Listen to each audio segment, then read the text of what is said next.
Chapter 2. Captain Julian Delmar looked around the rocky coast and tried not to let his people see the worry in his eyes. He had no fucking idea where they were. The ship was wrecked, and not the kind of wreck they could expect to repair with a little bit of elbow grease and some wood scavenged from luckily placed coastal trees. The hull was cracked, letting in enough water that the aft was entirely submerged before Julian had even been able to get his men gathered on deck. The rowboats had barely survived the trip from the ship to the shore, and a head count had already shown that 4 sailors and 2 of Julian's people had not made it to land. Julian turned to the ship's captain, shifting so that Captain Riley and Julian had a modicum of privacy from the sopping wet mercenaries and sailors huddled together on the rocks. "Don't take this as an accusation, but what the hell happened?" One minute they had been sailing in clear seas off the coast of Parra, less than a day out from their rendezvous point to pick up King Marging for his trip to Coruscant. Then a storm rose up out of the sea like a fucking vengeful god, which wasn't so odd for this part of the world. The warm southern water washed up against ice-cold currents running down the coast from the Arctic. Where they met, storms popped up with very little warning. But Julian, who had been traveling this region for most of his 40 years, had never seen a coast like this one on the whole of the northern continent. The nearest area he could think of with this kind of rocky, sheer, dark granite cliffs was hundreds of miles away on Tar Island. On top of that, the storm seemed to have blown over, but the darkness had lingered, leaving the entire coast looking like it was at least 3 hours later. The sun seemed to be off beyond the cliffs, which would put them on a south-facing shoreline, where they should have been on an east-facing sandy beach. Even the trees Julian could see peeking over the sides of the cliffs were wrong. They seemed to be evergreens, pines, and firs, where he should be seeing the old oaks and elms that dominated Parra's northern forests. Captain Riley looked about one breath away from panic himself. "I don't know. The rocks came up out of nowhere." "Do you know where we are?" His first mate laughed, more than a hint of hysteria in the sound. "By the charts, we should be just north of Cayville. By my eyes, I would guess the far southern side of Tar Island. But that would be a good week's sail from where we should be." Julian nodded, glad to hear his evaluation confirmed, even if it was bad news. "What time would you say it is?" Riley looked up at the sky, a deep frown settling across his face. The mate did the same. Across the shoreline, Julian could see other sailors following their gaze and muttering to each other. The naval captain looked over at him, then looked around. "Well, fuck, Captain Julian. What do you think happened?" Julian shook his head, half laughing. "We sailed into a storm and sailed out in another world." He meant it as a joke, but Riley looked like he was seriously considering the suggestion. "There are stories." "Yes, stories. Just as there are stories of dragons and orcs and evil dark gods, and of course the everyday man who manages to take them down with nothing but his sheer wit. Forgive me if that does not inspire much confidence in the idea." "Well, my ship is sunk." His voice sounded dead, crushed, and Julian flinched for him. A naval captain's livelihood was his vessel, and it was irreparably destroyed. "We might as well go find some locals, and then we'll know for sure where we are." He stared up at the cliffs again. Julian nodded, turned to look across his people, and noticed one of his men waiting just out of earshot. "Yes, Evan?" The boy nodded to Julian, just shy of a bow. "We finished a survey of our supplies. All our food was soaked in seawater, except for roughly a day's worth. We have 6 canteens worth of fresh water, 9 tents, no horses, obviously. Everyone but Polly managed to save their personal packs. Danica and Neil lost weapons, but James and Booker have volunteered to lend them daggers, so they are not entirely unarmed." The boy paused, glancing up at the cliffs looming over them. "And we have roughly 100 feet of rope between us." Julian nodded thoughtfully. It wasn't the best news all around, but it was reassuring to hear Evan be so efficient. Of course, Evan generally was efficient. Barely in his early 20s, he was the youngest member of Julian's troop. He had joined the troop as a messenger when he was just a child, and since then he had grown into a deceptively solid young man. He was still quiet, almost intensely collected, and came across as rather gentle. Of course, Julian knew that quiet was misleading. The kid had been sharp and hard as steel from the moment Julian had met him. We are going to climb up to the forest and see where exactly we are. Hopefully we'll be able to find someone willing to help us, or push come to shove, we can buy some supplies. I managed to save the company purse, but it will barely carry us for a week, and I suspect we have a long march. Not to mention, that's our pay for the next few months, Evan added with a slightly raised eyebrow, and flinching, Julian nodded. His mercenary troop had always paid the men at the end of the mission. Since they had been hired on semi-permanently in Parra, King Marging tended to give Julian the troops pay quarterly, and Julian would pay out his men after each mission if they were out of the capital, and at the end of the month when they weren't. That meant he had a good bit of gold on him when they boarded the ship. I think the men will understand. Evan snorted, not saying anything. Julian turned back to the naval captain. Riley, do you have anything to add? The man looked rather affronted. What do you mean? I just lost everything. He waved wildly at the water and the spikes of wood which were all that remained of his ship. You can't expect us to throw things in to help your people. I meant, Captain, do you have any suggestions to add to my plan? The man flinched, muttering, You can do what you want. Julian did not approve of the man's tone, but he let it go for now. Evan, you're climbing first. Will you need any help securing the lines? The boy looked up at the wall of cliffs. Yeah, Walter's good enough to make the climb. Start whenever you're ready, and send Booker to me. Evan nodded and headed over to the rest of the crew. Julian turned to the naval captain.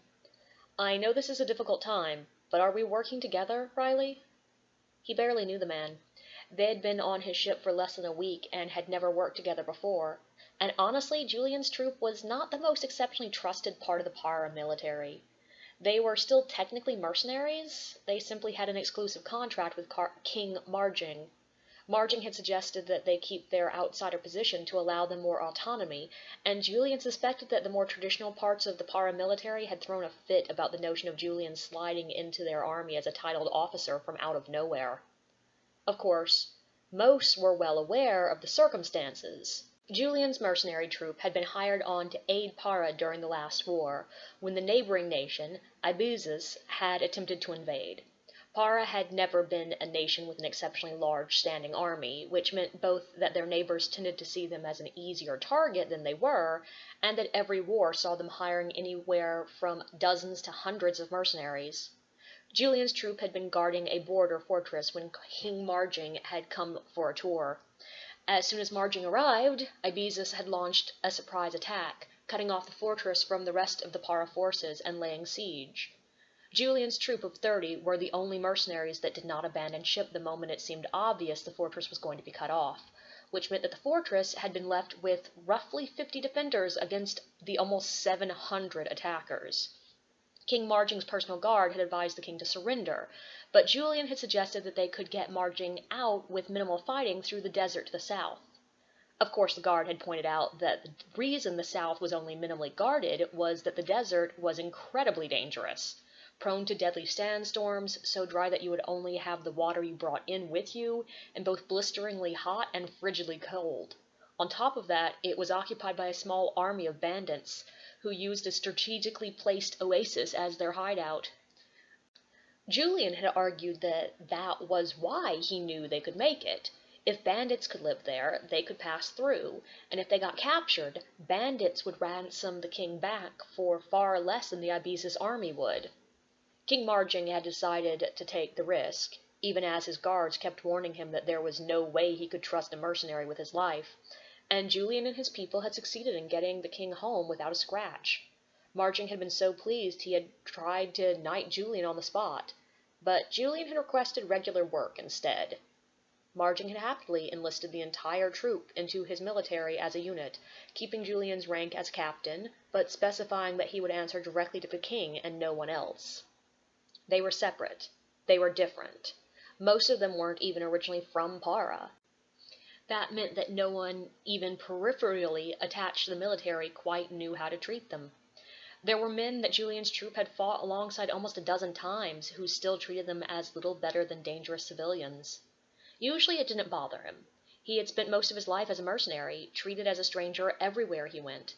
but it did make him wary of whether or not any specific member of the paramilitary would work with them. The last thing he needed was to ride into battle and find those who were supposed to be guarding his rear had abandoned him. Julian did not trust Captain Riley to guard his back, but better to realize this now than when he desperately needed someone at his back. Riley was watching him with narrowed eyes. "You do not outrank me, Captain Julian." He stressed Julian's title, and Julian felt his own eyebrow rise. "No, I don't." What he did not say was that Riley did not outrank Julian either. Riley's eyes narrowed even further, as if he had heard Julian's thoughts, and disapproved. Before the argument could start, Julian heard someone clear his throat behind him and turned to greet Booker. Booker was his lieutenant, and though the man had only been with the troop for 7 years, compared to a few of the others who had been with him for almost a full decade, he had been a hired sword as long as Julian had been alive. When Julian had met him, he was getting ready to quit the business, do anything to settle down. He had been completely done with fighting, hurting, and even killing people for whoever could afford to pay him. Julian had offered him a position in his troop immediately. The good thing about being part of a troop, especially one with a good collection of references, was that you had the pull to pick and choose jobs. Booker was looking dire. Edward just swam up. He's got a broken arm and swallowed about a foot of seaweed, but is otherwise all right. Watch him, and if he starts throwing up, see if you can get some fresh water into him. We should have enough to give him a good bit. Julian let out a deep breath. Edward had only joined the troop a month ago, and though he was a good 4 or 5 years older than Evan, Julian was still having trouble not thinking of him as a kid.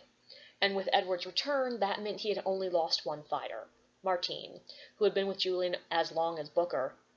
As horrible as losing her was, this could have been much worse. Evan is going to start the climb up the cliffs and get some lines in place, and hopefully we'll be at top by full dark. Unless there's a fucking town perched right behind the trees, we are spending the night in the open. Other than Edward, is there anyone who's going to need help up the cliffs, or need some care tonight? Booker barked a sharp laugh. I think we are all going to need some care. Any idea where we actually are? Julian shook his head.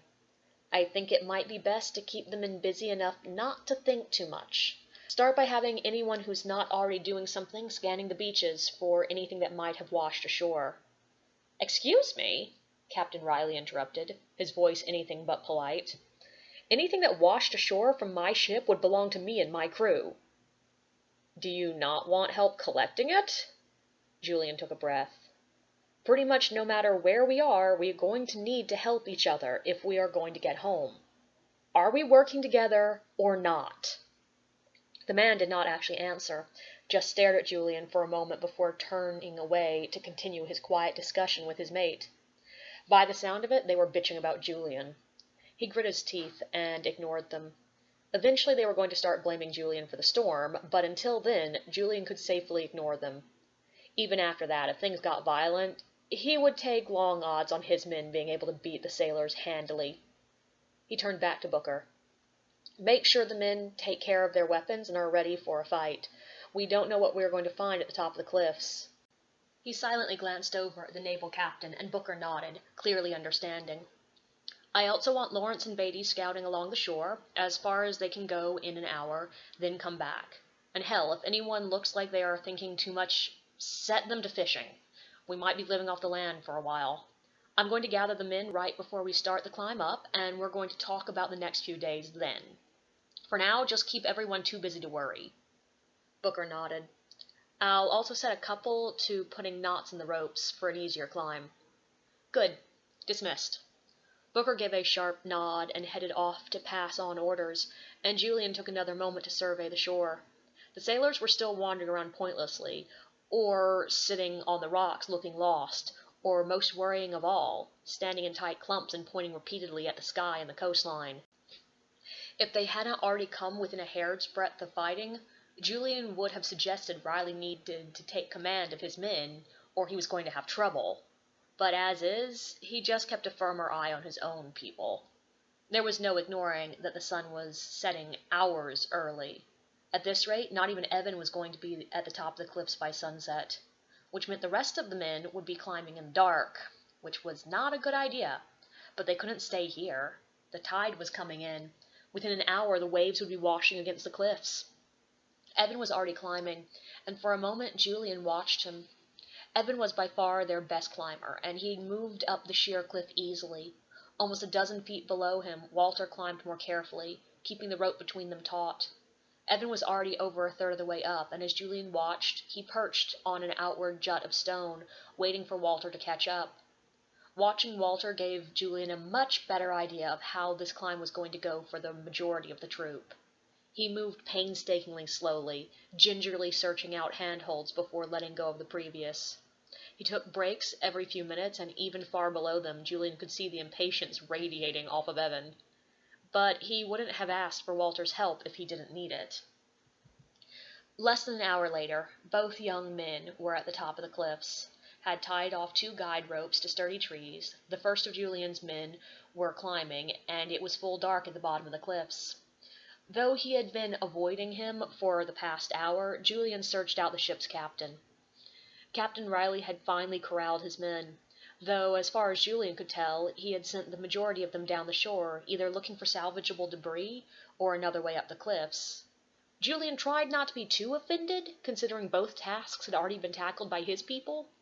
Maybe Riley had finally realized that it was a bad idea to let his men be idle when their thoughts had to be pretty grim. "Captain Riley," he called the man, being sure to use the title so as to not give him reason to feel disrespected. "Will you be having your men climb up with us?" The man watched him silently for a moment before finally barking, "You trying to get rid of me, Julian?" Julian kept his tone even. "No, but I need to know if we are pulling up the rope after us or waiting for you." "You mean our rope?"